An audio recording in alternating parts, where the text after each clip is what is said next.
أعوذ بالله من الشيطان الرجيم بسم الله الرحمن الرحيم الحمد لله الذي خلق السماوات والأرض وجعل الظلمات والنور ثم الذين كفروا بربهم يعدلون هو الذي خلقكم من طين ثم قضى أجلا وأجل مسمى عنده ثم أنتم تمترون وهو الله في السماوات وفي الأرض يعلم سركم وجهركم ويعلم ما تكسبون وما تأتيهم من آية من آيات ربهم إلا كانوا عنها معرضين فقد كذبوا بالحق لما جاءهم فسوف يأتيهم أنباء ما كانوا به يستهزئون ألم يروا كم أهلكنا من قبلهم من قرن مكناهم في الأرض ما لم نمكن لكم وأرسلنا السماء عليهم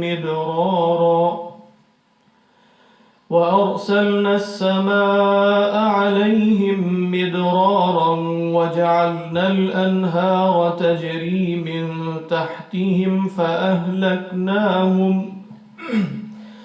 فأهلكناهم بذنوبهم وأنشأنا من بعدهم قرنا آخرين صدق الله العظيم رب اشرح لي صدري ويسر لي أمري واحلل عقدة من لساني يفقهوا قولي اللهم ألهمنا رشدنا وأعذنا من شرور أنفسنا اللهم انفعنا بما علمتنا وعلمنا ما ينفعنا وزدنا علما اللهم صل على محمد وعلى آل محمد كما صليت على إبراهيم وعلى آل إبراهيم إنك حميد مجيد اللهم بارك على محمد وعلى آل محمد كما باركت على إبراهيم وعلى آل إبراهيم إنك حميد مجيد آمین یا رب العالمین۔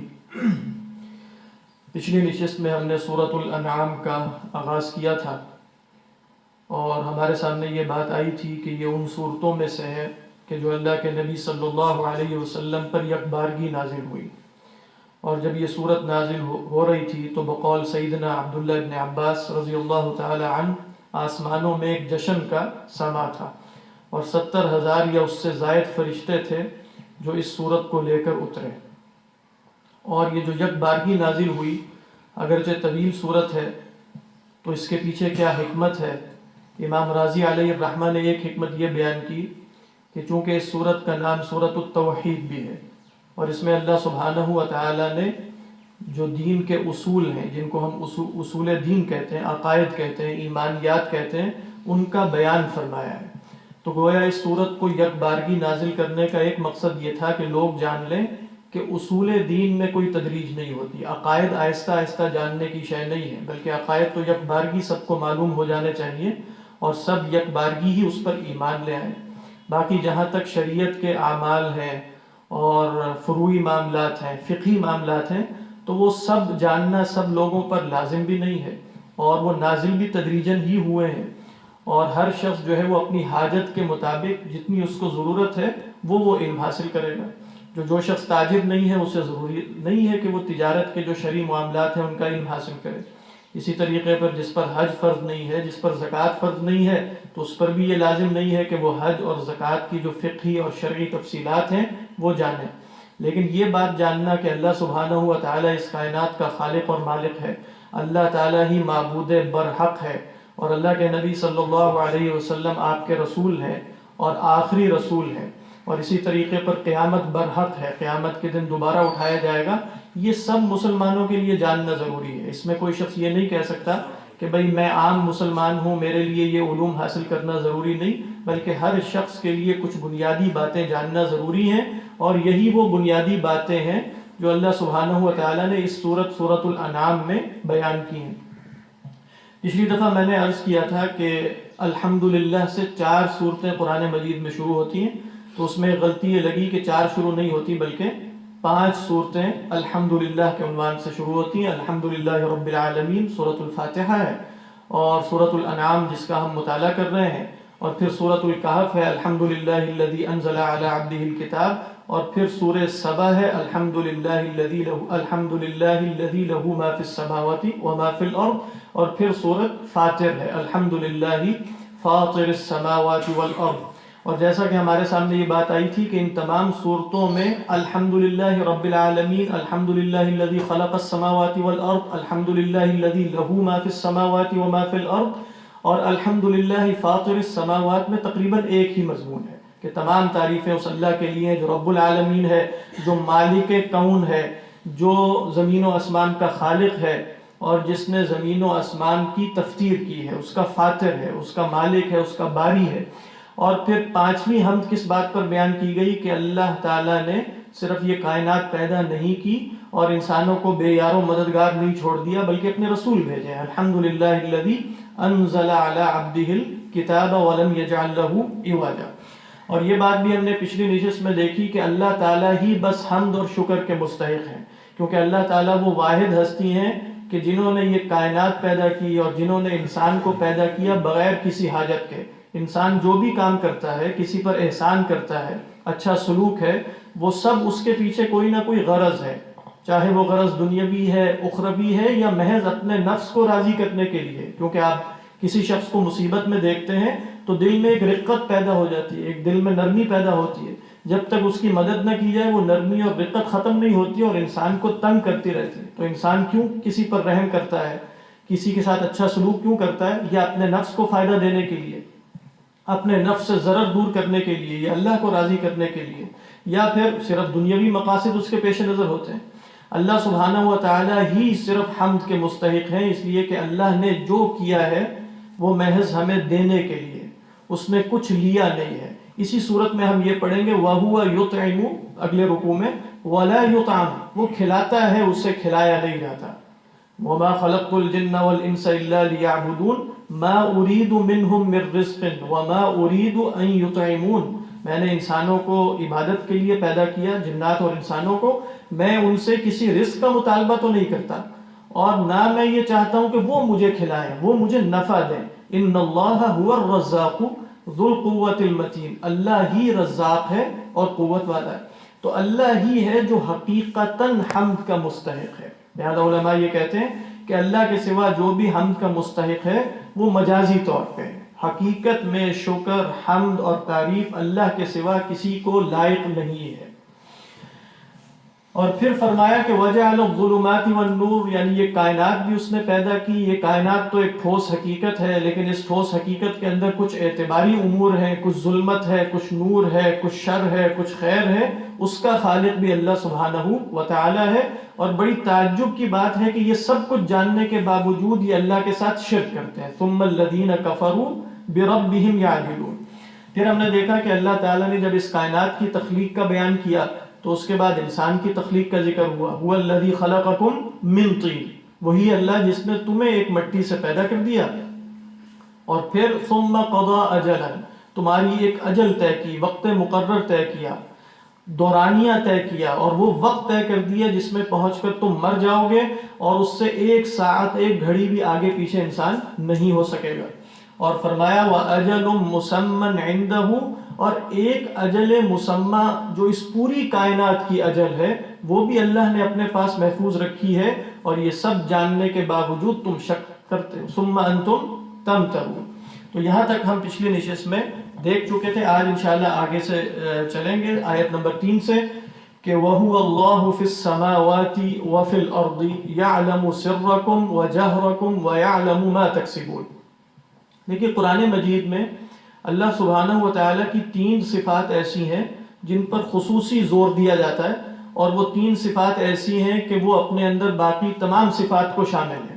کیونکہ مشرکین مکہ انکار کرتے تھے کہ بھئی قیامت برپا نہیں ہوگی، حشر و نشر نہیں ہے، دوبارہ اللہ سبحانہ و تعالیٰ کے ہاں اٹھنا نہیں ہے۔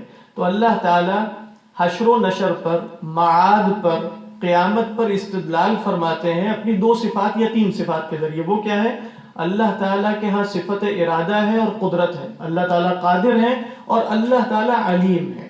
بس یہ 2 صفات ہیں یا 3 صفات ہیں کہ جس میں یہ پائی جائیں گی وہ ہر شے پر قادر ہے. لہذا وہ وَهُوَ عَلَى كُلِّ شَيْءٍ قدیر ہے، وَهُوَ بِكُلِّ شَيْءٍ عَلِيمٌ.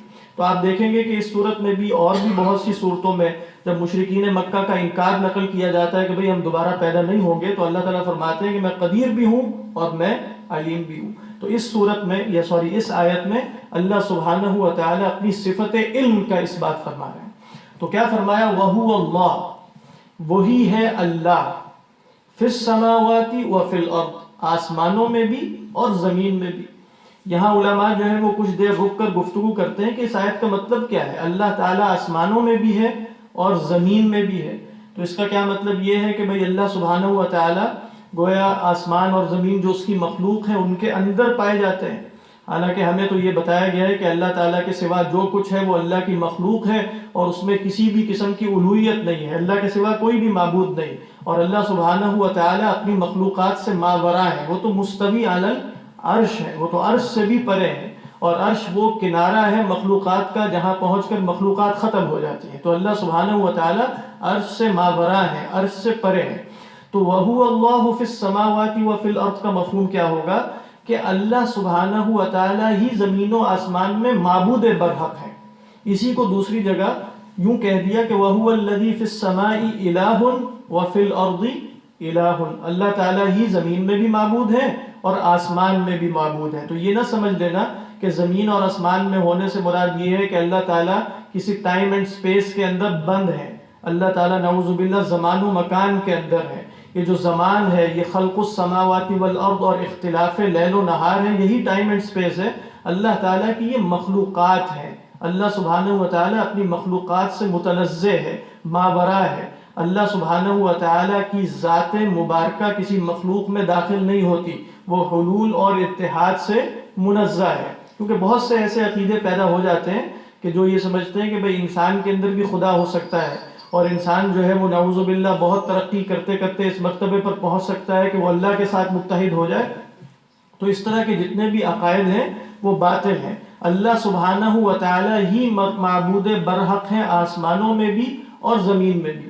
اور پھر فرمایا وَيَعْلَمُ سِرَّكُمْ يَعْلَمُ سِرَّكُمْ وَجَهْرَكُمْ، اللہ تعالیٰ تمہارا سر بھی جانتا ہے، تمہارا جہر بھی جانتا ہے، تمہارا چھپا بھی جانتا ہے، تمہارا اعلانیہ بھی جانتا ہے. یہاں سر اور جہر سے کیا مراد ہے؟ سیدنا امام راضی علیہ الرحمہ نے فرمایا کہ دیکھو سر سے مراد اعمال قلب ہے. اعمال قلب کیا ہے؟ دل کے اعمال. اور جہر سے مراد ہے تمہارے جو ہاتھ پاؤں سے تم اعمال کرتے ہو، اس کو اصطلاح میں کہتے ہیں اعمال جوارح. جوارح ہمارے ہاتھ پاؤں ہیں، جسمانی اعضاء ہیں، ان کے ذریعے بھی ہم عمل کرتے ہیں. تو مقدم کیا ہوتا ہے؟ سر مقدم ہے جہر پر. اور سر سے مراد کہتے ہیں کہ انسان کے جوارح یعنی جو ظاہری اعمال ہیں ان کے پیچھے کچھ دوافع ہوتے ہیں، کچھ صوارف ہوتے ہیں، کچھ موٹی آپ کے نیتیں ہوتی ہیں، کچھ انٹینشنز ہیں، کچھ موٹیویشنز ہیں. تو فرمایا کہ وہ سر ہے، اور اس کے بعد تمہارا عمل جو ہے وہ ظہور پذیر ہوتا ہے، وہ جہر ہے. تو یہ نہ سمجھنا کہ تم اپنے جہر سے اللہ سبحانہ و تعالیٰ کو دھوکہ دے سکتے ہو، بلکہ اللہ تعالیٰ تو تمہارے اسرار بھی جانتا ہے. یوم تبلی السرائر، جب جو پوشیدہ راز ہیں وہ نکل کر سامنے آ جائیں گے. تو اللہ سبحانہ و تعالیٰ سر بھی جانتے ہیں اور بلکہ سر سے بھی زیادہ مخفی شے جانتے ہیں. یعلم السر واخفی، اللہ تعالیٰ سر بھی جانتے ہیں اور اس سے جو زیادہ مخفی ہے وہ بھی جانتے ہیں. بعض علماء نے اس کی تشریح یہ کی کہ بھئی سر کیا ہے؟ نعوذ باللہ ایک شخص ریاکاری کر رہا ہے، اس کو پتہ ہے کہ میں ریاکاری کر رہا ہوں، لیکن لوگ کیا سمجھ رہے ہیں کہ یہ تو بڑا اللہ والا آدمی ہے اور یہ تو بہت پہنچا ہوا بزرگ ہے. تو لوگ تو اس کے اعمال جوارح دیکھ رہے ہیں نا، لیکن اس کا سر نہیں دیکھ رہے. تو سر کیا ہے؟ وہ اس کی نیت ہے. اور کئی دفعہ اخفا کیا ہے؟ سر سے بھی زیادہ مخفی، نیت سے بھی زیادہ مخفی یہ ہے کہ انسان کو شیطان اور اس کا نفس دھوکہ دے دیتا ہے. وہ سمجھ یہ رہا ہوتا ہے کہ میں اللہ کے لیے کر رہا ہوں، میں اللہ سبحانہ و تعالیٰ کے لیے عمل کر رہا ہوں، لیکن اس کا نفس اس میں کچھ اپنے مزے لیتا ہے اور بیچ میں کچھ خفیہ نیتیں ایسی ہوتی ہیں جو وہ شخص خود بھی نہیں جان رہا ہوتا. اور کیوں نہیں جان رہا ہوتا ہے؟ اس وجہ سے کہ اس کے نفس پر پردے پڑے ہوتے ہیں، اس کی نفس کی یا قلب کی آنکھ پر پردے پڑے ہوتے ہیں اس کے کچھ اعمال سیئہ کی وجہ سے. تو کئی دفعہ وہ اپنی حقیقی نیت نہیں جان پاتا، وہ سمجھ یہ رہا ہوتا ہے کہ میں اللہ کے لیے کر رہا ہوں، اور پھر کوئی واقعہ ایسا ہوتا ہے جس سے اس کی حقیقی نیت کھل کے سامنے آ جاتی ہے۔ یعنی اس کی مثال جیسے ہمارے امام غزالی علیہ الرحمہ جا بجا دیتے ہیں، اور وہ خاص طور پہ چونکہ وہ علماء سے ڈیل کرتے تھے تو ان کو یہ نظر آتا تھا ان کے زمانے میں کہ بھئی علماء جو ہے ان کی نیتیں خالص نہیں رہی۔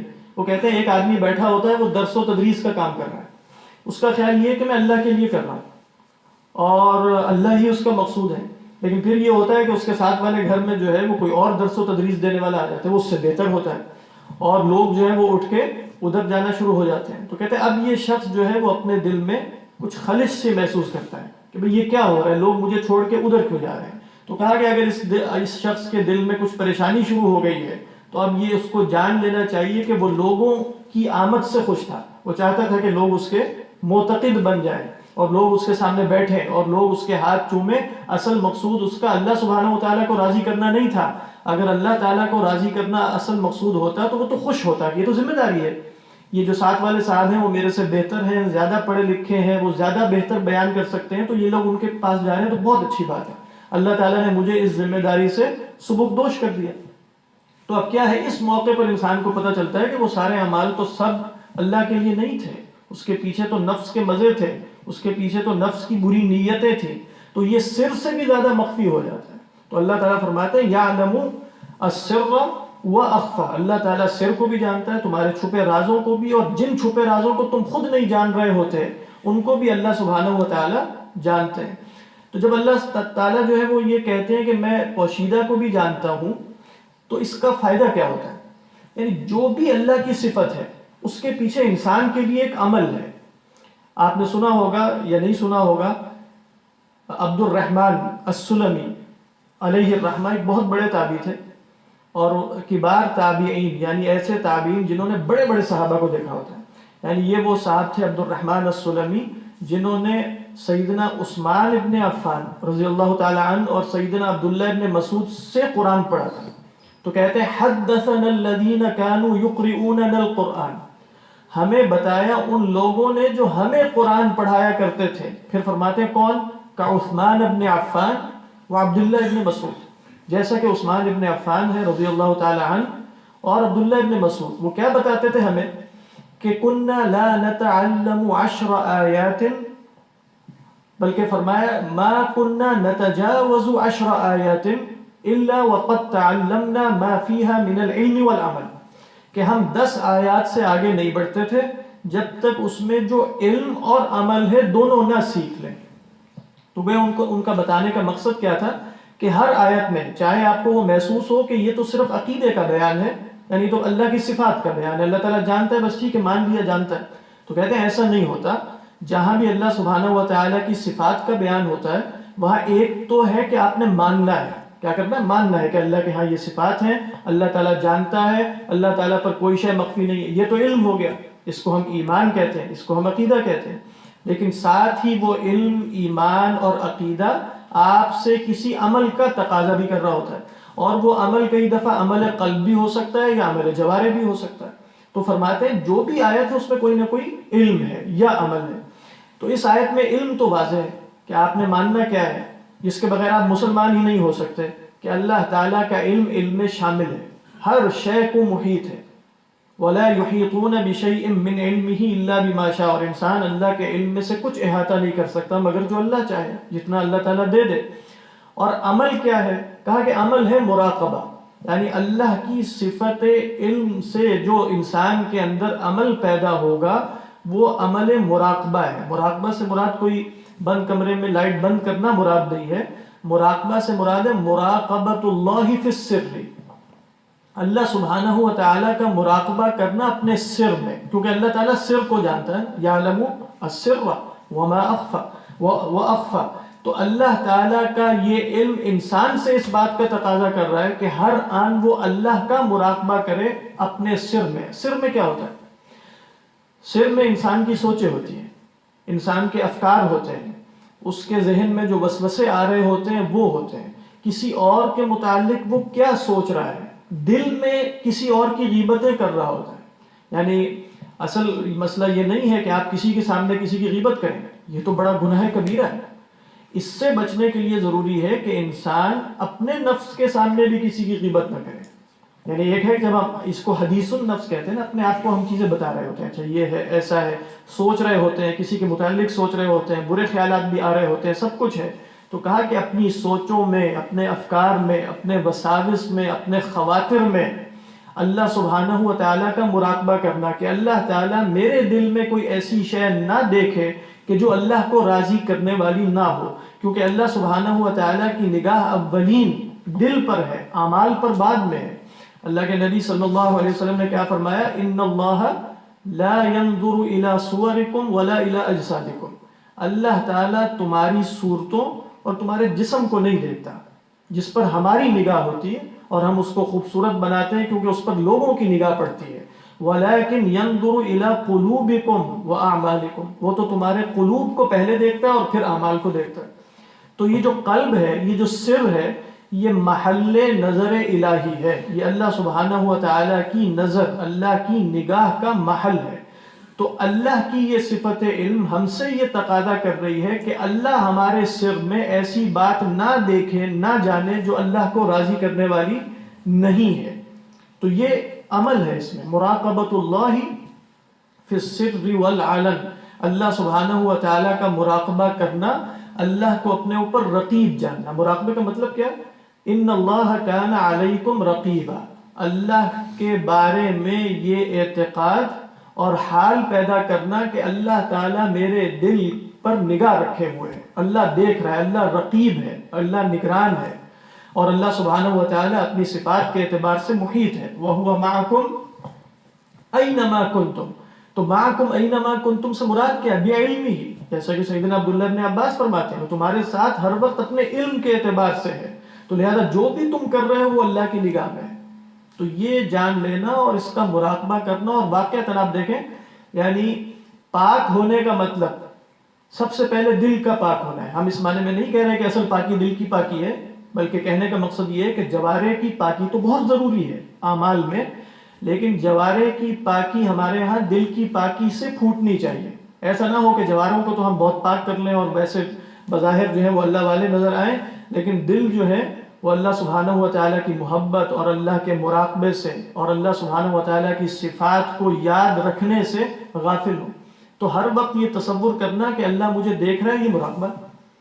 اللہ کے نبی صلی اللہ علیہ وسلم نے کیا فرمایا کہ ان افضل الایمان، ایمان کا سب سے افضل حصہ یہ ہے ان تعلم ان اللہ معک حیثما کنت، کہ تم جان لو کہ اللہ تعالیٰ تمہارے ساتھ ہے جہاں بھی تم ہوتے ہو. وَهُوَ مَعَكُمْ أَيْنَمَا كُنْتُمْ.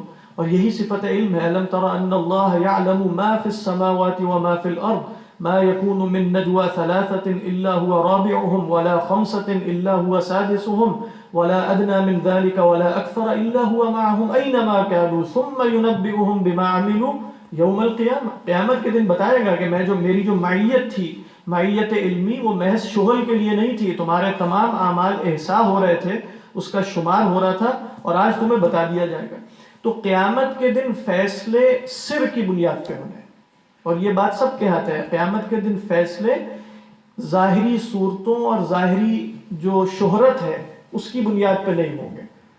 قیامت کے دن کیا ہوگا؟ ہو سکتا ہے اللہ نہ کرے بہت سے لوگ جو دنیا میں بہت مشہور ہیں اور بہت بڑے سمجھے جاتے ہیں اور لوگ ان کے ہاتھ پاؤں چومتے ہیں، وہ قیامت کے دن خدا کے سامنے چونٹیوں کے مانند ہو. کچھ لوگ ایسے ہیں جنہیں چونٹیوں کی شکل میں اٹھایا جائے گا، لوگ انہیں رونتے ہوئے جا رہے ہوں گے کیونکہ اللہ کی نگاہ میں ان کی کوئی حیثیت ہی نہیں. دنیا میں بہت مشہور ہیں لیکن آسمان میں انہیں کوئی جانتا ہی نہیں. اللہ سبحانہ و تعالیٰ کی جو مجلس ہے، مجلس ملأ اعلیٰ، وہاں ان کا کوئی تذکرہ نہیں ہے. اور کچھ لوگ ایسے ہیں کہ جن کو زمین میں کوئی نہیں جانتا لیکن آسمان میں ان کے تذکرے ہیں، اور جب وہ دنیا سے رخصت ہوتے ہیں تو آسمانوں میں ان کی آمد اور ان کے استقبال کی تیاریاں ہو رہی ہوتی ہیں. وہ کیا ہے؟ ان کے بارے میں فرمایا نا رب اشعث اغبر مدفوع علی الابواب، کہ کتنے ہی ایسے ہوتے ہیں جو بالکل پراگندہ بال ہیں اور غبار آلود ہیں، پھٹے پرانے کپڑے ہیں، دروازوں پر انہیں دھکے دیے جاتے ہیں. لو اقسم علی اللہ لابرہ، لیکن اللہ کے ہاں ان کی حیثیت یہ ہے کہ اگر وہ قسم کھا لیں کسی بات پر تو اللہ ان کی قسم کی لاج رکھے گا، جیسا وہ کہیں گے ویسا ہی ہو جائے گا. تو یہ اللہ کے ہاں ان کی یہ حیثیت ہے. اللہ کے نبی صلی اللہ علیہ وسلم مسجد میں تشریف فرما تھے اور آپ اپنے صحابہ کی اسی طرح تربیت فرماتے تھے. ایک صاحب گزرے تو آپ نے صحابی سے پوچھا کہ تمہاری ان کے بارے میں کیا رائے؟ غالباً سیدنا ابو ذر تھے یا معاذ بن جبل تھے، واللہ اعلم. تو انہوں نے کہا کہ یہ جو صاحب گزرے ہیں یہ تو بہت ہی مشہور آدمی ہیں اور یہ پیسے والے ہیں، اور اگر یہ کہیں رشتے کا پیغام بھیجیں تو ان کا رشتہ فوراً قبول ہو جائے. یعنی حیثیت ان کی ایسی ہے، کسی مجلس میں جائیں تو مجلس میں ان کو صدر کی جگہ پر بٹھایا جائے گا. تو اللہ کے نبی صلی اللہ علیہ وسلم خاموش ہو گئے. پھر اس کے بعد تھوڑی دیر بعد ایک اور صاحب گزرے اور وہ بہت ہی پھٹے پرانے کپڑوں میں تھے اور ان کی حالت بھی اچھی نہیں تھی. تو اللہ کے نبی صلی اللہ علیہ وسلم نے پوچھا صحابی سے جو آپ کے ساتھ بیٹھے تھے کہ ان کے بارے میں تم کیا کہتے ہو؟ انہوں نے کہا کہ یہ ایسا شخص ہے کہ اگر یہ کہیں رشتہ بھیجے تو اس کا رشتہ قبول نہ ہو، کسی مجلس میں اس کو بیٹھنے نہیں دیا جائے گا، دھکے مار کے نکال دیا جائے گا، اور اگر کہیں مجلس میں بٹھایا بھی گیا تو جوتوں پر جو پیچھے جگہ ہوتی ہے وہاں بٹھا لیا جائے گا اور لوگوں کی نگاہ میں اس کی کوئی حیثیت نہیں ہے. تو اللہ کے نبی صلی اللہ علیہ وسلم نے اب دیکھیے تصور کیا درست فرمایا. اور یہ تصور درست کرنا اس زمانے میں ہمارے لیے بہت ضروری ہے کہ فیصلے ظاہر کی بنیاد پہ نہیں ہیں، اللہ کے ہاں تقوی کی بنیاد پہ ہیں. مال و دولت کی بنیاد پہ عزت نہیں ہوگی کسی کی بھی، کیونکہ فی زمانہ عزت اسی کی ہے جس کے پاس مال ہے، جس کے پاس دولت ہے. تو کسی بڑی سی گاڑی سے اترے گا اس کی عزت ہو جائے گی، نہیں اترے گا تو وہی شخص تو وہی ہوگا لیکن اس کی عزت نہیں ہوگی.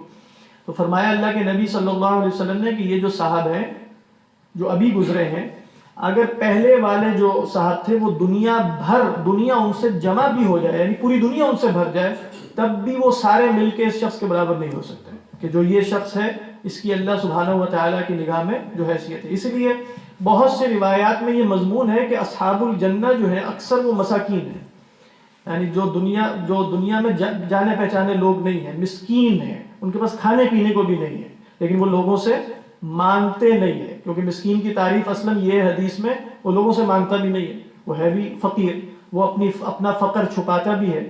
اللہ کے نبی صلی اللہ علیہ وسلم فرماتے ہیں لیس المسکین الذي ترده لقمة او لقمتان او اكلة او اكلتان ولكن المسكين الذي لا يجد غنى يغنيه ولا يفطن له فيتصدق عليه. فرمایا کہ مسکین وہ نہیں ہے جس کو آپ 2 کھجوریں 2 روٹی کے ٹکڑے دے کے رخصت کرتے ہیں. مسکین تو وہ ہے جس کے پاس وہ غنا نہیں ہے، وہ واقعی سفید پوش ہے، اس کے پاس اتنا نہیں ہے کہ وہ اس کی حاجات پوری ہو، لیکن اسے کوئی جانتا بھی نہیں ہے کہ اس پر کوئی صدقہ کرے، کیونکہ وہ مانگتا نہیں ہے نا، لوگوں سے لپٹ کر لا یسألون الناس الحافا. تو فرمایا کہ یہ ہے مسکین. اور پھر فرمایا اللہ کے نبی صلی اللہ علیہ وسلم نے ان کے بارے میں یہی جو دروازوں سے لوٹا دیے جاتے ہیں کہ یموت احدہم وحاجتہ فی صدرہ، یہ مر جاتے ہیں یعنی یہ دنیا سے رخصت ہو جاتے ہیں لیکن ان کی حاجتیں ان کے سینوں کے ساتھ ہی، یعنی یہ دنیا میں جو ان کی حاجت تھی کچھ ہوں گی، کچھ حوائج ہوں گے، وہ بھی پورا نہیں کر پاتے اور دنیا سے رخصت ہو کے چلے جاتے ہیں اور دنیا کو خبر بھی نہیں ہوتی کہ کون رخصت ہو گیا. اور کچھ ایسے ہیں کہ جو ان کی بالکل کوئی اللہ کی نگاہ میں قیمت نہیں ہے لیکن پوری دنیا میں ان کا شور مچ جائے گا کہ فلاں رخصت ہو گئے. جیسا کہ آپ دیکھ رہے ہیں ایسے لوگ بڑے بڑے یا فنکار ہیں یا گلوکار ہیں یا فٹ بالرز ہیں یا کچھ ایسے ہیں، دنیا سے رخصت ہو شور شرابہ مچ جاتا ہے پوری دنیا میں، کیا ہو گیا؟ اور ہو سکتا ہے اللہ کا کوئی ولی اسی وقت دنیا سے رخصت ہو رہا ہو، اسے دنیا میں کوئی جانتا نہ ہو. تو یہ سب باتیں اللہ کے ہاں طے کیسے ہو رہی ہیں، پتہ کیسے چل رہا ہے کہ اللہ کے ہاں اہمیت کس کی ہے اور کس کی اہمیت نہیں ہے؟ وہ سر کی بنیاد پہ، وہ جو انسان کے اندر ہے وہ اس کی بنیاد پہ. تو اللہ سبحانہ و تعالیٰ جب فرما رہے ہیں کہ یعلم سرکم، کہ اللہ کے ہاں یہ دھوکے ووکے نہیں چل سکتے. اللہ کے ہاں کوئی شخص جو ہے وہ اپنے چہرے پر ماسک لگا کر اللہ کو دھوکہ نہیں دے سکتا. اللہ کے ہاں قیامت کے دن یوم تبلی السرائر، جس دن سرائر سامنے آ جائیں گے، فرمایا وحصل ما فی الصدور، جس دن سینوں میں جو کچھ ہے وہ نکال کر باہر اللہ تعالیٰ حاضر فرما دیں گے. تو یہ ہے، یہ عمل کا تقاضا کر رہا ہے. اللہ کا یہ علم ہے، اللہ تعالیٰ سر جانتے ہیں، لہذا اللہ تعالیٰ سر کی بنیاد پہ فیصلہ کریں گے قیامت کے دن. لہذا اپنے سر کو پاک کرو، اپنے سر کو یعنی اپنے اعمال قلبیہ کو، اپنے دل کو دھو. انسان اگر اپنے دل کو نہیں دھوئے گا اور باقی جو مرضی کرتا رہے، قیامت کے دن اس کی کوئی حیثیت نہیں. اور یہ بھی ایسے نہیں ہم کہہ رہے، اللہ کے نبی صلی اللہ علیہ وسلم نے فرمایا. ایک حدیث ہے بہت سخت جو ڈراتی ہے، فرمایا اللہ کے نبی صلی اللہ علیہ وسلم نے سیأتی اناس من امتی، اب یہاں کفار کی بات نہیں ہو رہی، یہ من امتی، سیأتی اناس من امتی یوم القیامت باعمال مثل جبال تہامہ، ایسے اعمال لے کر آئیں گے جو تہامہ کے پہاڑوں جیسے ہوں گے، یعنی اونچے اونچے پہاڑ جتنے اعمال ہیں. فَيَجْعَلُهَا اللَّهُ هَبَاءً مَنْثُورًا، اللہ سبحانہ و تعالیٰ ان سب کو ہباء منصورہ بنا دیں گے، اڑتی راکھ اڑتی ریت بنا دیں گے، اس کی کوئی حیثیت ہی نہیں. وَقَدِمْنَا إِلَى مَا عَمِلُوا مِنْ عَمَلٍ فَجَعَلْنَاهُ هَبَاءً مَنْثُورًا، ہم بڑے بڑے اعمال کو آ کر ایسے اڑا دیں گے، یعنی اس کی کوئی حیثیت نہیں ہوگی. دوسری جگہ فرمایا نا کہ مثل الذین کفروا بربهم اعمالهم کرماد اشتدت به الريح فی یوم عاصف، بس آندھی چلے گی اور اڑا کے لے جائے گی. اب صحابہ بہت پریشان ہو گئے تو فرمایا صحابہ نے کہ صفہم لنا یا رسول اللہ، ذرا ان کی صفات بھی تو بیان کیجئے، کون ہے یہ لوگ، ہیں من امتی لیکن اللہ تعالیٰ ان کے اعمال کو اڑا دے گا. تو آپ نے فرمایا کہ ہم مثلکم، وہ تمہارے جیسے ہی ہیں بظاہر، یعنی دیکھنے میں کوئی فرق نہیں ہے. یصلون، نماز بھی پڑھتے ہیں، ویحجون ویزکون ویأخذون حنتا من اللیل، یعنی وہ نماز تہجد بھی پڑھتے ہیں. یعنی اس سے یہ بھی پتہ چلا کہ نماز تہجد تو خیر بہت بڑی شے ہے، اللہ کے اولیاء کی نشانی ہے، لیکن محض نماز تہجد بھی کچھ نہیں ہے اگر سر پاک نہیں ہے. وہ بھی ایسا بھی ہو سکتا ہے، یعنی اس میں پتہ کیا چل رہا ہے حدیث میں، انسان اتنے دھوکے میں بھی آ سکتا ہے کہ وہ نماز تہجد بھی پڑھتا ہو، یعنی اس کو شاید کامل یقین ہوگا کہ وہ اللہ کا ولی ہے، اگرچہ اللہ کے ولی کو کبھی کامل یقین نہیں ہوتا کہ وہ اللہ کا ولی ہے، لیکن ایسے شخص کو کیونکہ تہامہ جیسے اعمال لے کے آ رہا ہے اس کو شاید یقین ہو کہ وہ اللہ کا ولی ہے. تو فرمایا وَيَأْخُذُونَ وَهْنًا أَوْ هَنَةً مِنَ اللَّيْلِ، رات کا کچھ حصہ بھی وہ لیتے ہیں. تو فرمایا کہ وَلَكِنَّهُمْ قَوْمٌ، لیکن وہ ایسے لوگ ہیں یہ سارا کچھ کرنے کے باوجود اِذَا اخْتَلَوْا بِمَحَارِمِ اللَّهِ انْتَهَكُوهَا، جب وہ اللہ سبحانہ و تعالیٰ کی محارم کو کے ساتھ خلوت میں ہوتے ہیں، یعنی خلوت میں انہیں گناہوں کا موقع ملتا ہے، گناہ کر لیتے ہیں. یعنی اللہ سبحانہ و تعالیٰ کی نگاہ جو ہے، جو اصلاً خلوت کی حالت میں تھی، اس کا انہیں کوئی پاس نہیں ہے. تو گویا یہ سارے اعمال اور تہجد اور یہ سب کچھ کسی ایسے اس ماحول میں ہے کہ جس میں اس کی خبر ہوتی رہے، سب کو پتہ چلتا رہے لوگوں کو کہ یہ صاحب جو ہے وہ تہجد بھی پڑھ رہے ہیں، یہ نماز بھی بہت اور ان کے صدقات بھی بہت ہے اور یہ سب کچھ ہے، لیکن اذا خلو بمحارم اللہ انتہکوها، خلوت میں اللہ کی حرمتوں کا پاس نہیں کرتے.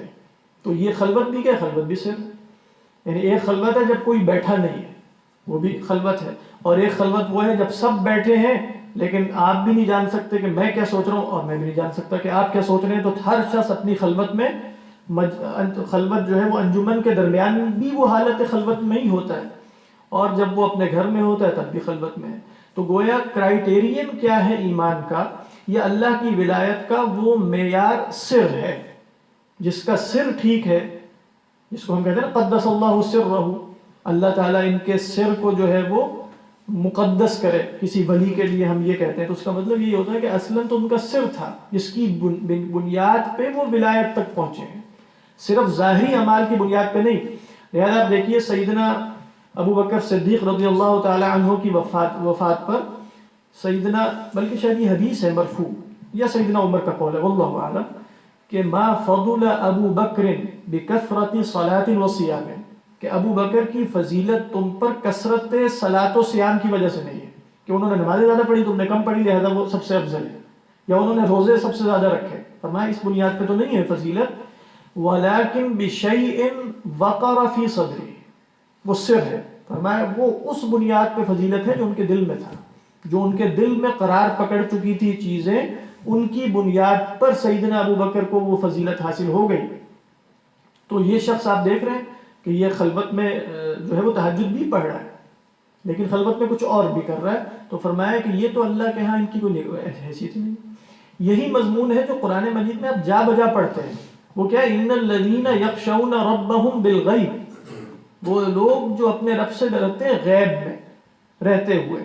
اس کا ایک مطلب یہ بیان کیا جاتا ہے کہ غیب سے مراد یہ ہے کہ اللہ کو ہم نہیں دیکھ رہے پھر بھی اللہ سے ڈرتے ہیں، اور دوسرا مطلب وہ بھی سلف سے مروی ہے، صحابہ سے مروی ہے کہ یہاں غیب سے مراد ہے غیب عن اعین الناس، وہ لوگ جو اللہ سے ڈرتے ہیں جب وہ لوگوں سے غیب میں ہوتے ہیں، جب وہ لوگوں کے سامنے نہیں ہوتے، جب وہ لوگوں کی نگاہوں سے پوشیدہ ہوتے ہیں، جب وہ سر میں ہوتے ہیں، جب وہ اپنی خلوت میں ہوتے ہیں، تب بھی اللہ سبحانہ و تعالیٰ کا خوف رکھتے ہیں۔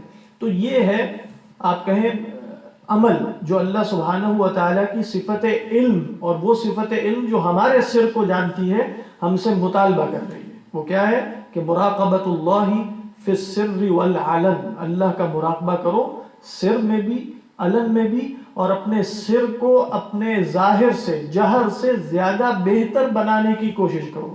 ایسا اگر ہو گیا کہ جہر بہتر ہے، ظاہر میں زیادہ بہتر ہے، باطن میں اتنے اچھے نہیں ہیں، تو یہ نفاق کی طرف سفر شروع ہو گیا، کیونکہ منافق وہی ہوتا ہے کہ جس کے ظاہر اور باطن میں اختلاف ہوتا ہے، وہ لوگوں کے سامنے اچھا ہے، حقیقت میں برا ہے۔ تو یہ شخص اگرچہ ہم اس کو ضروری نہیں کہ منافق ہے اگر مصاحب ایمان ہے، لیکن منافقت کی طرف اس نے قدم رکھ دیا، سیڑھی اس کی جو ہے وہ چڑھنا شروع کر دی اس نے۔ تو یہ اللہ کی صفت علم کا بیان ہے۔ اور اس صورت میں آپ دیکھیں گے کہ اللہ سبحانہ و تعالیٰ کی صفت علم کے حوالے سے بھی ایسی آیات آئیں گی جو اور جگہوں پہ نہیں ہے۔ اسی صورت میں ہم پڑھیں گے وَعِندَهُ مَفَاتِحُ الْغَيْبِ لَا يَعْلَمُهَا إِلَّا هُوَ وَيَعْلَمُ مَا فِي الْبَرِّ وَالْبَحْرِ وَمَا تَسْقُطُ مِنْ وَرَقَةٍ إِلَّا يَعْلَمُهَا وَلَا حَبَّةٍ فِي ظُلُمَاتِ الْأَرْضِ وَلَا رَطْبٍ وَلَا يَابِسٍ إِلَّا فِي كِتَابٍ مُبِينٍ۔ تو یہ اللہ سبحانہ و تعالیٰ کے علم شامل کا بیان ہے۔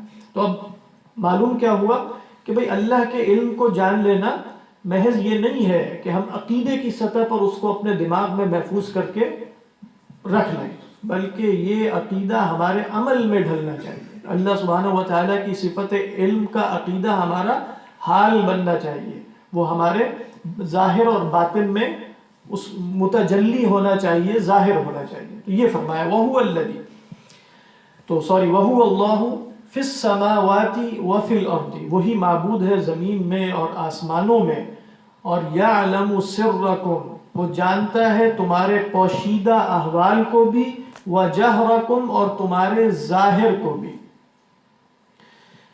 یہاں ایک اور مبحث بھی ہے مختصراً، وہ لوگوں کے ذہن میں اشکال بھی ہوتا ہے کچھ احادیث کے حوالے سے، کہ تقدیر کے حوالے سے ہم کچھ احادیث پڑھتے ہیں کہ ایک شخص ہوتا ہے کہ جو بڑے نیک اعمال کرتا رہتا ہے ساری زندگی، اور عین موت کے موقع پر آ کر اللہ کی تقدیر اس پر غالب آ جاتی ہے اور وہ جہنم میں چلا جاتا ہے۔ اس کا تعلق بھی اسی سر سے ہے اصلاً۔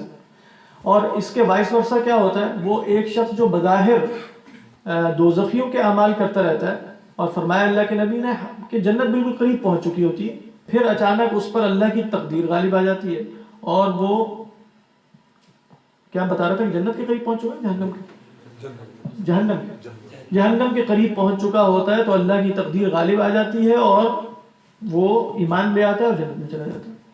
تو اس حدیث سے کیا مراد ہے؟ تو علماء نے کہا اس سے مراد بھی ہے، وہاں اعمال جوارح کی بات ہو رہی ہے، اعمال سریہ یا اعمال قلوب کی بات نہیں۔ یعنی مسند احمد کی ایک حدیث ہے، یہ اس حدیث میں تو ہے کہ ان الرجل لا يعمل بعمل اہل النار حتى يكون بينه وبينها ذراع۔ مسند احمد کی روایت میں جو صحیح روایت ہے اور اضافہ ہے کہ ان الرجل لا يعمل بعمل اہل النار وعمل اہل الجنہ فيما يبدو للناس۔ ٹھیک ہے، یعنی ایک شخص جو ہے وہ جنتیوں کے اعمال یا دوزخیوں کے اعمال کرتا ہے جو لوگوں کو ایسے نظر آ رہے ہوتے ہیں۔ یعنی کیا دوزخیوں کے اعمال کرنا جائز ہے کہ لوگوں کو ایسا نظر آ رہا ہو؟ یعنی جنتیوں کا تو واضح ہے کہ وہ اندر سے تو منافق تھا، لیکن اپنے اس نے لبادہ ایسا اوڑا ہوا تھا اور وہ لوگ یہی سمجھ رہے ہیں کہ یہ اللہ کا ولی ہے، تو بعد میں موت کے موقع پر وہ ایمان اس سے رخصت ہو گیا، کیونکہ اصلاً ایمان تھا ہی نہیں۔ لوگوں کے سامنے بھی کئی دفعہ ہو سکتا ہے اس کی حقیقت ظاہر ہو جائے۔ ہاں، جو دوسرا شخص ہے کہ جو دوزخیوں کے اعمال کر رہا ہوتا ہے، تو ایک صاحب ایمان جو ہے وہ دوزخیوں کے اعمال نہیں کر سکتا۔ تو فیما یبدو للناس سے مراد یہ ہے کہ وہ شخص اچھا آدمی ہے۔ وہ کون ہے؟ وہ اچھا آدمی ہے، اس تک ابھی اسلام کی دعوت نہیں پہنچی، یا اس تک حجت تمام نہیں ہوئی، اسے صحیح طریقے پر بتایا نہیں گیا، وہ اپنے ایک ماحول اور جو بھی اسے تعلیم و تربیت ملی ہے ان اثرات کے تحت کچھ اعمال کرتا چلا جا رہا ہے، لیکن وہ اپنی فطرت کے اعتبار سے ایک اچھا آدمی ہے۔ ہو سکتا ہے اپنے اخلاق کے اعتبار سے اچھا ہو اور لوگوں کے ساتھ تعامل کے اعتبار سے اچھا ہو، ہے اچھا آدمی۔ تو اللہ تعالیٰ ایسے اچھے آدمی کو ضائع نہیں کریں گے۔ اللہ سبحانہ و تعالیٰ کسی موقع پر، چاہے وہ عین موت کے موقع پر ہو، اسے ہدایت نصیب فرما دیں گے، اور وہ شخص اس ہدایت کی بنیاد پہ، چونکہ اللہ سبحانہ و تعالیٰ اس کے اعمال سر کو جانتا تھا کہ اس کی نیت صحیح ہے، یہ حق بات تک پہنچنا چاہتا ہے اور یہ واقعی اللہ کو راضی کرنا چاہتا ہے، تو اللہ سبحانہ و تعالیٰ اسے ایمان کی توفیق عطا فرما دیں گے اور اس کے اعمال کو ضائع ہونے نہیں دیں گے۔ تو یہ ہے جیسے سیدنا عمر تھے، اس کی مثال علماء نے کیا دی؟ سیدنا عمر کو جو شخص دیکھتا ہے پہلے 5 سال اسے یقین نہیں آ رہا تھا کہ یہ مسلمان ہو سکتے ہیں، کسی کو یقین نہیں تھا، بلکہ ایک صحابی نے، ایک صحیح روایت ہے، بہت سخت جملہ کہہ دیا ان کے بارے، عبداللہ ابن ربیعہ، وہ ہجرت حبشہ کے لیے تیاری کر رہے تھے، تو ادھر نکلے گھر سے باہر، تو ان کی زوجہ محترمہ تھی گھر میں، سیدنا عمر کا گزر ہوا وہاں سے، تو سیدنا عمر نے ان سے کہا کہ کدھر؟ انہوں نے کہا تم نے ہمیں ستایا بہت ہے نا، تو ہم جا رہے ہیں تمہیں چھوڑ کے۔ تو انہوں نے کہا کہ صاحبکم اللہ تمہارے ساتھ ہو، یعنی اللہ تمہارے ساتھ ہم سفر ہو، سفر میں اللہ تعالیٰ، تو ان کو بڑی حیرت ہوئی کہ یہ عمر کے منہ سے ایسی بات، وہ تو خیال تھا کہ وہ روک دیں گے آگے فوراً کہ خبردار جو تم نکلے۔ تو جب عبداللہ ابن ربیعہ واپس آئے رضی اللہ تعالیٰ عنہ، تو ان کی زوجہ محترمہ نے یہ بات انہیں بتا دی کہ بھئی حضرت عمر آج کچھ مختلف محسوس ہوا۔ تو انہوں نے جواب میں کہا کہ واللہ لن یسلم عمر حتی یسلم حمار آل الخطاب، اور کہا کہ اللہ کی قسم عمر مسلمان نہیں ہو سکتے جب تک نعوذ باللہ جانور مسلمان نہ ہو جائے، یعنی جیسے جانوروں کے مسلمان ہونے کا کوئی امکان نہیں ہے، تو گویا سیدنا عمر کے مسلمان ہونے کا کوئی امکان نہیں ہے، تم تسلی رکھو، یہ بس ویسے ہی تم سے کہے گا۔ یہ صحابہ اس نگاہ سے انہیں دیکھ رہے تھے سیدنا عمر کو، تو ہر شخص کا خیال یہ تھا کہ یہ تو نعوذ باللہ جہنمی ہوں گے، تو جہنم میں جائیں گے، یعنی کسی کو کیا پتا کہ اللہ سبحانہ و تعالیٰ نے انہیں وہ رفعت اور منزلت عطا فرما لی ہے کہ انبیاء کے بعد وہ سیدنا ابوبکر صدیق اگر سب سے افضل ہیں تو دوسرے نمبر پہ سیدنا عمر رضی اللہ تعالیٰ عنہ۔ تو بظاہر دیکھنے والا کیا کہتا کہ یہ تو جہنم میں جا رہے ہیں، لیکن اللہ سبحانہ و تعالیٰ کی تقدیر جو ہے وہ غالب آئی، اور سیدنا عمر اچھے انسان تھے۔ کیوں اچھے انسان تھے؟ وہ جس بنیاد پہ صحابہ کو مار پیٹ رہے تھے، وہ ایک ان کے خیال میں صحیح خیال تھا۔ وہ خیال کیا تھا کہ اتحاد ضروری ہے، یعنی سیدنا عمر کا فلسفہ یہ تھا کہ دیکھو اللہ کے نبی صلی اللہ علیہ وسلم نے تفرقہ کر دیا ہے قریش میں، باپ بیٹے کے خلاف ہے، بیٹا باپ کے خلاف ہے، بیوی اور شوہر میں تفرقہ ہو گیا، یہ سب کچھ تو یہ غلط ہے سارا کچھ، یعنی اتحاد کو توڑ دیا نا۔ تو ان کے خیال میں جس نے یہ کام کیا ہے وہ ٹھیک نہیں کر رہا، تو سیدنا عمر کا یہ خیال تھا، اور جب انہیں ایک دفعہ بات سمجھ میں آ گئی تو فوراً دل و جان سے انہوں نے قبول کر لیا۔ تو ایک ہے سیدنا عمر، یہ اس شخص کی مثال ہے کہ جو بظاہر نظر آ رہے تھے کہ شاید نعوذ باللہ وہ جہنمی ہو، لیکن وہ افضل ترین انسان تھے اپنے وقت کے۔ تو یہ ہے، تو کس طرح فیصلے ہو رہے ہیں اللہ کے ہاں؟ یعلم السر، اللہ سبحانہ و تعالی سر کو جانتا ہے۔ اس سے ایک اور بات کیا پتہ چلی جو عمل اس سے ثابت ہوتا ہے، وہ عمل یہ ہے کہ سر ہم نہیں جانتے، یعنی جب اللہ سبحانہ و تعالی کہتے ہیں نا یعلم السر، تو اس کا مطلب ہوتا ہے کہ وہی جانتا ہے سر۔ تو گویا تم لوگوں کے اوپر فیصلہ نہیں کر سکتے، تم جو ہے وہ ججمنٹ پاس نہیں کر سکتے، تم ججمنٹل نہیں ہو سکتے، تمہیں اپنی فراست کو جھوٹا ہی سمجھنا ہے۔ یعنی ہم کئی دفعہ بہت ماہر نفسیات بن جاتے ہیں اور ہمارے خیال میں ہم صاحب فراست ہیں، اور ہم لوگوں کو چہروں سے دیکھ کے پہچان لیتے ہیں، اور یہ بندہ ٹھیک نہیں ہے اور یہ بندہ ٹھیک ہے۔ اپنی فراست کو جھوٹا جاننا چاہیے، ٹھیک، کیونکہ اللہ سبحانہ و تعالیٰ کا ہر بندے میں کوئی راز ہے، ہمیں نہیں پتا کہ وہ شخص کیا ہوگا اور کیا نہیں ہوگا۔ تو لوگوں کے باطن پر، لوگوں کی نیتوں پر، جو اللہ سبحانہ و تعالیٰ کی ڈومین ہے، اس پر ہمارا کوئی اختیار نہیں ہے۔ ہم کسی پر فیصلہ کریں گے تو اس کے ظاہری عمل کی بنیاد پہ، کسی نے گناہ کبیرہ کیا، اس نے گناہ کبیرہ کیا، لوگوں کے سامنے کیا، لوگوں کے سامنے کیا، یہ تو نظر آ رہا ہے، لیکن ہم اس کی نیتوں اور محرکات باطنیہ پر گفتگو نہیں کریں گے، اس نے یہ کام کیوں کیا۔ یعنی مثال کے طور پہ ہم نے دیکھا کہ وہ شخص جو ہے وہ کھڑا ہوا رستے میں صدقہ کر رہا ہے، تو ہم نے کہا کہ تو ریاکار ہے، دیکھو سب کو دکھا کے کر رہا ہے، تمہیں کیا پتہ ریاکار ہے؟ یہ تو اللہ سبحانہ و تعالیٰ کو معلوم ہے کہ وہ ریاکار ہے یا نہیں۔ تو ہم لوگ آج کل کر کیا رہے ہیں، ہم نے خدا کو نعوذ باللہ خدا کے مرتبے پہ بیٹھنے کی کوشش کی ہوئی ہے۔ خدا کا مرتبہ کیا ہے کہ اللہ تعالیٰ سر کو جانتا ہے۔ کس کو جانتا ہے؟ سر۔ اور اللہ تعالیٰ نے کہا وہی علیم بذات الصدور ہے، اللہ تعالیٰ ہی سینوں کے حالات کو جانتا ہے۔ ہم نے کیا ہے، ہم بھی جانتے ہیں۔ جو شخص یہ دعویٰ کرتا ہے کہ میں لوگوں کی نیتوں پر اور لوگوں کے باطن پر، کہ ان کے دلوں میں کیا ہے، اس پر چند ظاہری قرائن کی بنیاد پہ، کہ جس کی بہت سی دوسری تفسیریں ممکن ہیں، ظاہری قرائن کی بنیاد پہ فیصلہ کرے گا، وہ خدا کی ڈومین میں دخل دے رہا ہے، وہ خدائیت کا دعویٰ کر رہا ہے، کیونکہ یہ اللہ کی اخص الصفات میں سے ہے۔ اخص الصفات کیا ہے؟ اللہ کے سوا کوئی باطن کو نہیں جانتا، یہاں تک کہ فرشتے بھی نہیں جانتے. یعنی انسان اسی لیے، فرشتے تو اعمال لکھ لیں گے، یعنی فرشتے اعمال لکھے جا رہے ہیں. اچھا، کچھ لوگوں کے ہاں قیامت کے دن اللہ تعالیٰ صرف کلمہ لا الہ الا اللہ کو اتنا وزن دے گا کہ اس کے سارے اعمال، برے اعمال ہوا ہو جائیں گے، اور کسی کے ساتھ ایسا نہیں ہو رہا ہوگا. کوئی جو ہے وہ اس کا پگڑا اس طرح برابر ہوگا، اس نے بھی لا الہ الا اللہ پڑھا ہوگا. کیوں ایسا ہو رہا ہے؟ کہا کہ بہت سی چیزیں جو فرشتوں کی ڈومین میں بھی نہیں ہے، وہ اللہ ہی جانتا ہے بس. وَهُوَ عَلِيمٌ بِذَاتِ الصُّدُورِ. تو جو فرشتے نہیں جانتے، وہ میں اور آپ اپنی فراست سے بھی نہیں جانتے. کبھی ہماری فراست سچی ہو جاتی ہے، کبھی جھوٹی ہو جاتی ہے. تو لوگوں کے باطن اور لوگوں کے سر کو اللہ جانتا ہے، میں نہیں جانتا. لہذا اگر میں جاننے کا دعویٰ کروں گا تو گویا میں خدائی کا دعویٰ کر رہا ہوں، کیونکہ میں نے یہ دعویٰ کیا کہ خدا جن باطنی امور کو جانتا ہے ان کو میں بھی جانتا ہوں. تو یہ ہمارے ساتھ بھی بہت زیادہ ہے، ہم لوگ بھی یہ کر رہے ہوتے ہیں، اور کئی دفعہ غیر دینداروں سے زیادہ ہم دیندار بھی یہ کام کر رہے ہوتے ہیں، کیونکہ ہم شاید اپنے آپ کو کئی دفعہ زیادہ اس جگہ اہل سمجھتے ہیں کہ ہم لوگوں کے باطن پر گفتگو کر سکیں کہ فلاں ایسا ہے، فلاں نے اس لیے کیا ہے، فلاں سے پیسے لیتا ہوگا، فلاں کا ایجنٹ ہے، اور یوں ہے اور فلاں ہے. تو یہ سب باتیں اللہ سبحانہ و تعالیٰ کی ڈومین میں دخل دینے کی ہیں، اور ان سب پر پوچھ گچھ ہو جائے گی. کجا یہ کہ یعنی پوچھ گچھ ہو جائے گی، چاہے یہ کہ ہماری بات ٹھیک ہی کیوں نہ ہو. یعنی بالفرض ہم نے کہا کہ وہ بندہ ٹھیک نہیں ہے، وہ بندہ ٹھیک نہیں تھا، لیکن چونکہ میں نے تو دلیل کی بنیاد بغیر کہا تھا نا، لہذا میری تو پکڑ ہو جائے گی نعوذ باللہ. جیسے ہم قرآن کے بارے میں کوئی اپنی طرف سے، اللہ کے نبی نے فرمایا اپنی طرف سے کوئی رائے ٹھوک دے، تو چاہے وہ رائے ٹھیک بھی ہو تو فرمایا اس شخص نے تو گناہ کیا. من قال فی القرآن برأیہ فاصاب فقد اخطأ. چاہے وہ ٹھیک بات بھی کر دے پھر بھی وہ خطا کا مرتکب ہوگا، کیونکہ اس کے پاس وہ آلات نہیں ہے، وہ صلاحیت نہیں ہے، وہ مہارت نہیں ہے کہ وہ گفتگو کر سکے. تو بس یہ ساری باتیں ہمیں یعلم السر سے معلوم ہوتی. اللہ تعالیٰ سر کو جانتا ہے، تم نہیں جانتے. لہذا دوسروں کے سر میں دخل دینے کی بجائے اپنے سر کی اصلاح کرو. یہ مراد ہے، دوسروں کے سر میں دخل نہ دو. دوسروں کے اعمال قلبیہ اور ان کے راز جاننے کی اور ان کے پیچھے چلنے کی، اور یہ اور وہ کسی طرح کوئی مخفی بات معلوم ہو جائے تو اس کا میں اسکینڈلائز کر دوں، یہ کر دوں، وہ کر دوں، جیسا کہ آج کل ہو رہا ہے.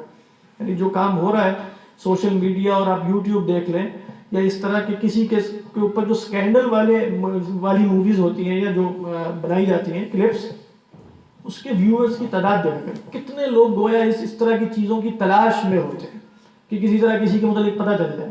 کوئی اچھائی ہوگی تو وہ صرف نظر کر کے گزر جائیں گے، ہاں یہ بات پتہ چل گئی، اور سچی ہے جھوٹی ہے کچھ پتہ نہیں ہے، لیکن اس کو نشر بھی کریں گے، اور اس کے پیچھے مطلب بالکل ایک نعوذ باللہ گندی مکھی کا جو ہے وہ انسان اس سطح پر اتر آتا ہے. یعنی ہے تو انسان، وہ اللہ تعالیٰ نے اشرف المخلوقات اسے پیدا کیا ہے، لیکن وہ گندی مکھی کیسے بن جاتا ہے کہ بھائی وہ جا کے اس نے غلاظت پہ اور ناپاکی پہ بیٹھنا ہے، جہاں اس کو نظر آ جاتی ہے وہاں وہ جا کے بیٹھ جاتی ہے. تو یہ مزاج ہی بہت خطرناک قسم کا، اور یہ بالکل صاحب ایمان کا مزاج ہو ہی نہیں سکتا.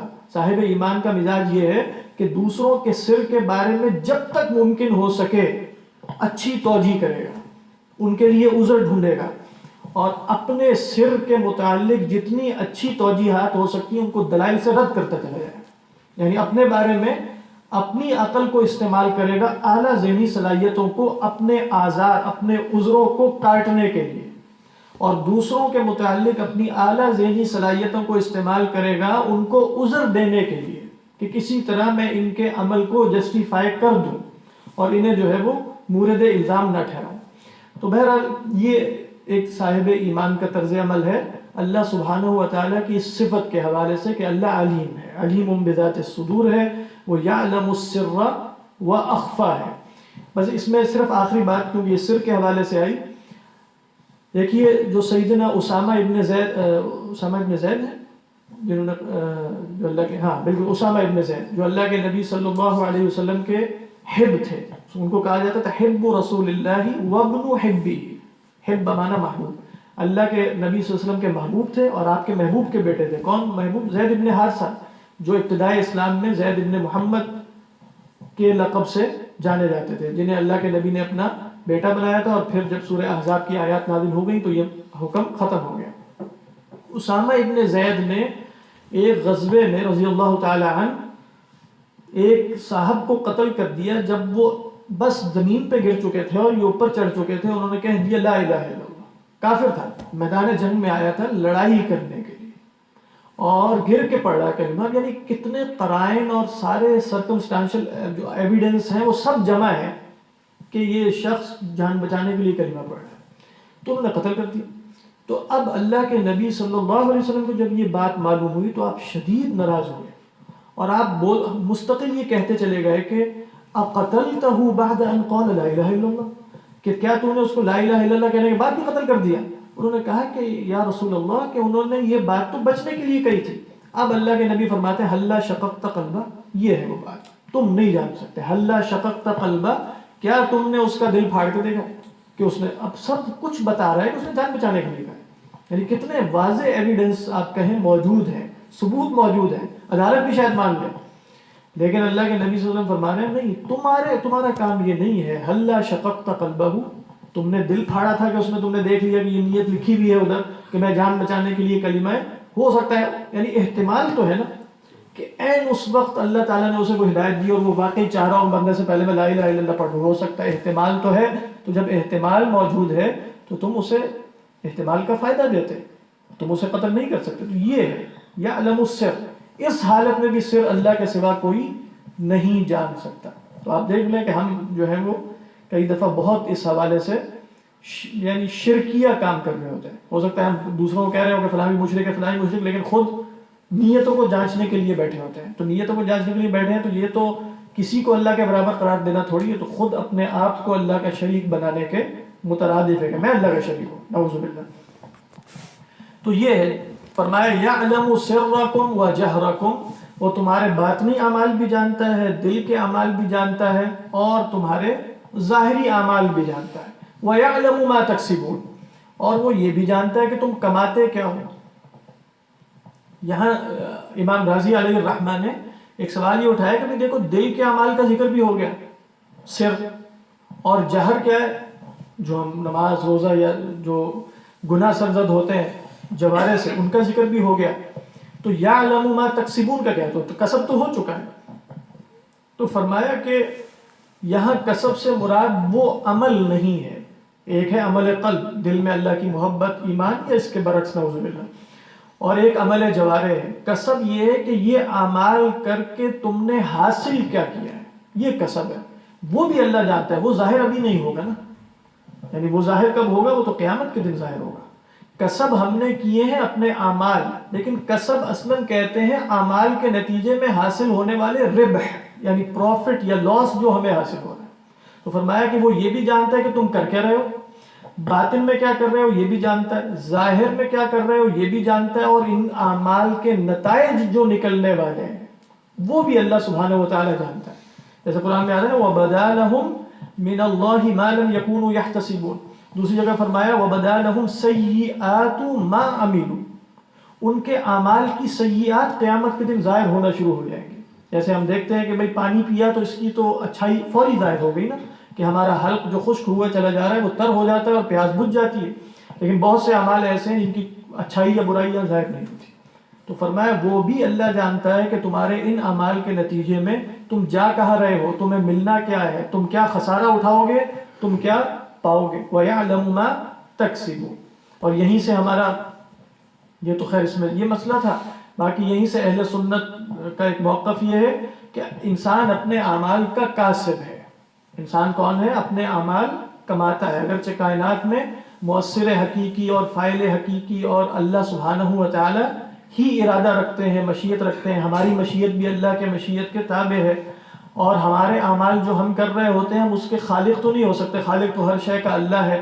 تو پھر ہم اپنے اعمال کیسے کرتے ہیں؟ کسب کرتے ہیں انہیں اللہ کی مشیت سے اور ارادے سے، اور اپنی مشیت اور ارادہ استعمال کر کے ہم اپنے اعمال کو کماتے ہیں۔ تو یہ ہماری کمائی ہے جو قیامت کے دن ظاہر ہو جائے گی، اور اللہ سبحانہ و تعالی اسے ہمارے سامنے رکھ دیں گے۔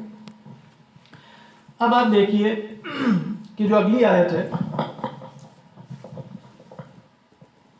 اس میں مضمون جو ہے وہ تھوڑا سا منتقل ہو رہا ہے، یعنی ابھی اللہ سبحانہ و تعالی نے اپنی صفات کا بیان کیا، خالق ہے زمین و آسمان کا، خیر و شر کا پیدا کرنے والا ہے، انسان کا پیدا کرنے والا ہے، اس کی اجل اور کائنات کی اجل طے کرنے والا ہے، اور فرمایا کہ وہ زمین و آسمان میں معبود ہے، وہی اللہ ہے، اور وہ تمہارے سر کو، تمہارے جہر کو، تمہارے اعمال کو، تمہارے کسب کو، سب کو جانتا ہے، لیکن انسان کس حالت میں ہے؟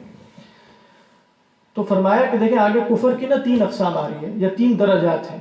ابھی ہم آیات پڑھیں گے. وَمَا تَأْتِيهِم مِّنْ آيَةٍ مِّنْ آيَاتِ رَبِّهِمْ إِلَّا كَانُوا عَنْهَا مُعْرِضِينَ، اعراض ہے. پھر فرمایا فَقَدْ كَذَّبُوا، جھٹلا دیا، تکذیب. فَقَدْ كَذَّبُوا بِالْحَقِّ لَمَّا جَاءَهُمْ، اس کے بعد کیا مرحلہ ہے؟ فَسَيَأْتِيهِمْ أَنبَاءُ مَا كَانُوا بِهِ يَسْتَهْزِئُونَ. تو اعراض ہے، پھر تکذیب ہے، جھٹ، اور پھر استہزاء ہے. پھر کیا ہے؟ استہزاء ہے. تو پہلے ہم ترجمہ پڑھتے ہیں. فرمایا وَمَا تَأْتِيهِم مِّنْ آيَةٍ مِّنْ آيَاتِ رَبِّهِمْ، ان کے پاس ان کے رب کی کوئی نشانی نہیں آتی مگر الا كَانُوا عَنْهَا مُعْرِضِينَ، مگر یہ اس سے اعراض کرتے ہیں. ابھی نشانی کے حوالے سے انشاءاللہ مختصر یا اس نشست میں یا آئندہ بھی گفتگو ہوگی. یہاں سے علماء نے ایک اہم اصول اخذ کیا، وہ یہ ہے کہ اللہ کے ہاں اعراض کرنا، یا جس کو ہم کہتے ہیں کفر اعراض، ایک ہوتا ہے کفر جحود، جان لیا، پہچان لیا اور پھر نہیں مانا، یہ کیا ہے؟ یہ کفر جحود ہے. وَجَحَدُوا بِهَا وَاسْتَيْقَنَتْهَا أَنفُسُهُمْ. ایک ہے کہ انسان جان سکتا ہے، پہچان سکتا ہے، لیکن اس کی کوشش نہیں کر رہا. کیا کر رہا ہے؟ اعراض کر رہا ہے بس. یعنی اس کے پاس رسول آئے، اس نے کبھی سوچا ہی نہیں کہ جا کے رسول کے صلی اللہ علیہ وسلم کے سامنے بیٹھوں اور بات سنوں کو کہہ رہے ہیں. وہ کہتا ہے میں اپنے مشغلوں میں ہی رہتا ہوں، میں جو کر رہا ہوں وہ کر رہا ہوں. اور جیسے یعنی اس کی مثال، چونکہ وہ ایک اچھے انسان تھے، اللہ تعالیٰ کو ان کی ہدایت مطلوب تھی، لیکن جیسے سیدنا حمزہ رضی اللہ تعالی عنہ، وہ ایک 5 سال تک حالت اعراض میں تھے. وہ بھی 5 سال، یعنی انہوں نے کبھی سنا ہی نہیں بات جا کے اللہ کے نبی صلی اللہ علیہ وسلم کی. انہیں کوئی دلچسپی نہیں تھی کہ مکہ میں کیا ہو رہا ہے، انہیں اپنے کچھ مشاغل تھے، ان سے دلچسپی تھی. اور وہ ایمان لائے بھی تو حادثتاً، لیکن اس کے بعد آپ دیکھیں وہ انشاءاللہ کبھی ذکر کیا، موقع ملا تو پھر بلکہ ذکر کر ہی دیتے ہیں کہ جب وہ ایمان لائے تو وہ ایک حادثہ ہوا. ابو جہل نے اللہ کے نبی صلی اللہ علیہ وسلم کو بہت برا بھلا کہا ایک جگہ. تو وہ جو ایک جاریہ تھیں وہ دیکھ رہی تھیں، تو سیدنا حمزہ تو گئے ہوئے تھے شکار پہ، وہ شکار پہ جاتے تھے اور بڑے بڑے جانور شکار کرتے تھے. واپس آئے تو وہ جو جاریہ تھی اس نے کہا کہ تمہیں نہیں پتہ آج تمہارے اس کے بھتیجے کے ساتھ کیا ہوا. اور بھتیجے بھی تھے اور بھائی بھی تھے، کیونکہ دونوں کو دودھ پلایا تھا سیدہ سویبہ رضی اللہ تعالی عنہ، جو ابو لہب کی جاریہ تھی. تو انہوں نے کہا کیا ہوا؟ انہوں نے کہا کہ ابو جہل نے یہ کیا. اب یہ گئے جہاں وہ اس کی مجلس لگی ہوئی تھی ابو جہل کی، وہاں پہنچے اور اس کو کھڑا کر کے اس کے سر پہ کمان ماری زوردار طریقے سے. جو کمان وہ شکار سے آ رہے تھے اور اتنی زور سے ماری کہ اس کا ان کا جو ابو جہل کا سر خون آلود ہو گیا. تو پھر سیدنا حمزہ کیا کہتے ہیں، سیدنا حمزہ، کہ بھئی تمہیں نہیں پتا کہ میں بھی انہی کے دین پہ ہوں. یعنی تم ان کو جو ہے وہ کہ میں تو انہی کے دین پہ ہوں. ابھی سیدنا حمزہ نے کچھ سوچا نہیں تھا، بس اعلان کر دیا میں انہی کے دین پہ ہوں. اس کے بعد سیدنا حمزہ نے جو اپنی خود ایک حالت بتائی ہے، کہہ رہے ہیں کہ جو رات گزری میرے اوپر، کہ میں اس طرح کی کوئی رات میرے اوپر پہلے کبھی نہیں گزری تھی. فما بت لیلۃ مثلھا. اور وہ رات کیا تھی کہ مجھے سمجھ نہیں آ رہا تھا کہ میں تو ایمان تو ہے نہیں میرے اندر، لیکن اعلان میں نے سب کے سامنے کر دیا کہ میں انا علی دینی، میں تو ان کے دین پر ہوں.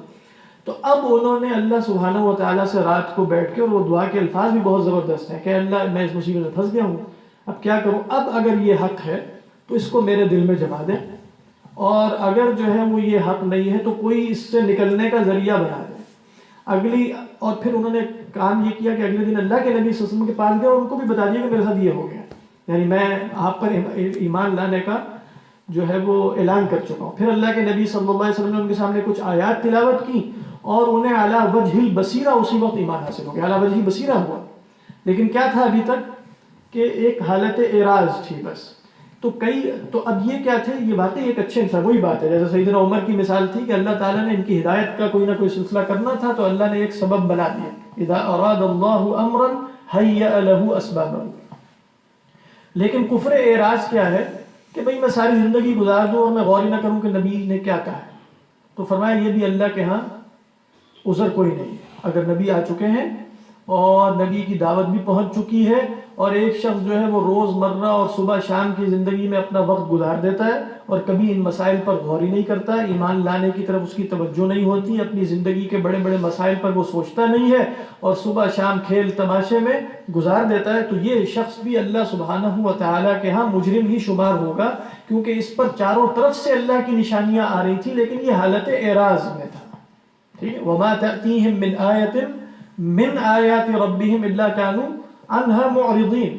دوسری جگہ فرمایا وَكَأَيٍّ مِّنْ آیَةٍ فِي السَّمَاوَاتِ وَالْأَرْضِ يَمُرُّونَ عَلَيْهَا وَهُمْ عَنْهَا مُعْرِضُونَ. صبح شام اللہ کی کتنی نشانیوں پر ان کا گزر ہوتا ہے لیکن کیا کرتے ہیں؟ اعراض کرتے ہیں. تو کہا کہ اللہ کی نشانیاں موجود ہیں، تم اپنی فطرت کو بدلو. یہ جو حالت اعراض تمہارے اوپر طاری ہے، اس حالت اعراض سے نکل کر اپنے کچھ بنیادی وجودی مسائل پر غور و فکر کرو تو تمہیں سمجھ میں آ جائے گا کہ نبی صلی اللہ علیہ وسلم کی دعوت یا قرآن کی دعوت یا وہی تمہارے انہی مسائل کے حل کے لیے نازل ہو رہی ہے. تو فرمایا وَمَا تَأْتِيهِم مِّنْ آیَةٍ، کوئی بھی نشانی بڑی بڑی، یہاں تنکیر گویا عموم کے لیے بھی ہے اور تفخیم کے لیے بھی ہے، بڑی بڑی نشانیاں ہیں اللہ کی نشانیوں میں سے، مگر اعراض کرتے ہیں. یہاں کون سی نشانیاں مراد ہیں؟ میرا خیال ہے اس آیت پہ اگلی دفعہ گفتگو کریں گے کہ کون کون سی نشانیاں مراد ہیں، کیونکہ ٹائم تقریباً پورا ہو چکا ہے، 1 گھنٹہ، تو گلا بھی تھوڑا سا خراب ہے. اسی آیت پہ انشاءاللہ جو اس سے اگلی آیت پہ کہ قرآن مجید میں نشانی کا مفہوم کیا ہے. یعنی جب کہا جاتا ہے کہ اللہ سبحانہ و تعالیٰ کی نشانیاں ہیں تو وہ نشانیاں کبھی انسان کے اندر ہیں، کبھی باہر ہیں، کبھی قرآن مجید کی جو ہے وہ سب نشانیاں کس طریقے پر اللہ ہی کی طرف بلا رہی ہیں، اللہ سبحانہ و تعالیٰ اور اس کے رسول پر ایمان لانے کی دعوت دے رہی ہیں.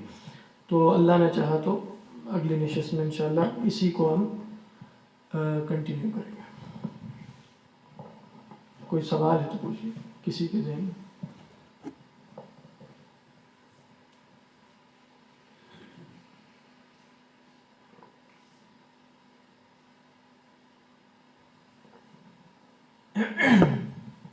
جی فرمائیے. بھائی السلام. سوال یہ کہ سامنے یہ سر کے بارے میں بتایا کہ سر اللہ کی جانتا ہے، لیکن سر آج کل یہ کہا جا رہا ہے کہ ہمارے جو ہے عالم فوت ہوئے ہیں تو ان کے بعد اس طرح کی باتیں کی جا رہی ہے کہ اللہ تعالیٰ نے اسے خاص کام ہے. یہ جو اللہ کا فعل ہے تو ہمیں ہم کیسے اللہ کی طرح یہ چیز منسوخ کر سکتے ہیں کہ اللہ کسی بندے سے کام لے رہا ہے یہ والا اسپیسیفک، تو یہ بھی تو اللہ کی خاص. ہاں دیکھیں، اگر کسی بندے سے، پہلی بات اس میں یہ ہے سوء ظن منع ہے، حسن ظن منع نہیں ہے. کیا مطلب؟ سوء ظن کا مطلب ہے کہ آپ نے اس کی نیت کے بارے میں یہ طے کیا ہے. ابھی ہم سوء ظن کے خاص معنی نیت پر گفتگو کر رہے ہیں. نیت کے بارے میں طے یہ کیا کہ اچھی نہیں ہے، ٹھیک ہے، یہ کیا ہے؟ سوء ظن بغیر دلیل کے.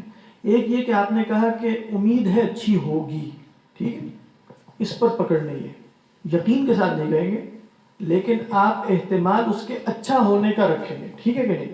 تو حسن ظن پر اللہ تعالیٰ نے پکڑ نہیں کرنی. یعنی آپ نے ہر ایک کو اچھا سمجھنا ہے جب تک ثابت نہ ہو جائے، اظہر من الشمس نہ ہو جائے کہ وہ برا آدمی. سمجھ آ رہی ہے کہ نہیں؟ تو یہ نہیں کہا جائے گا کہ اچھا کوئی شخص اچھا ہے کہ نہیں، تو یہ بھی تو اللہ ہی جانتا ہے کہ اچھا ہے کہ نہیں، تو میں کیوں سمجھوں اچھا اسے. نہیں، اللہ نے کہا سب کو اچھا سمجھو. ایک روایت میں لا تحقرن احد، ٹھیک ہے. اور تواضع کیا ہے؟ اپنے سے بہتر سمجھو. تو اپنے سے بہتر سمجھو، یقین کامل نہیں ہوگا اس میں، یعنی انشاءاللہ، اور اس پر اللہ کی طرف سے کوئی پکڑ نہیں ہے. بات واضح ہو رہی ہے کہ نہیں؟ پکڑ کس پہ ہے؟ بغیر دلیل کے اس کی نیت کو برا شمار سمجھ، برا کر لینا، ٹھیک ہے. تو حسن الظنی، اللہ کے نبی صلی اللہ علیہ وسلم نے فرمایا من حسن العبادہ.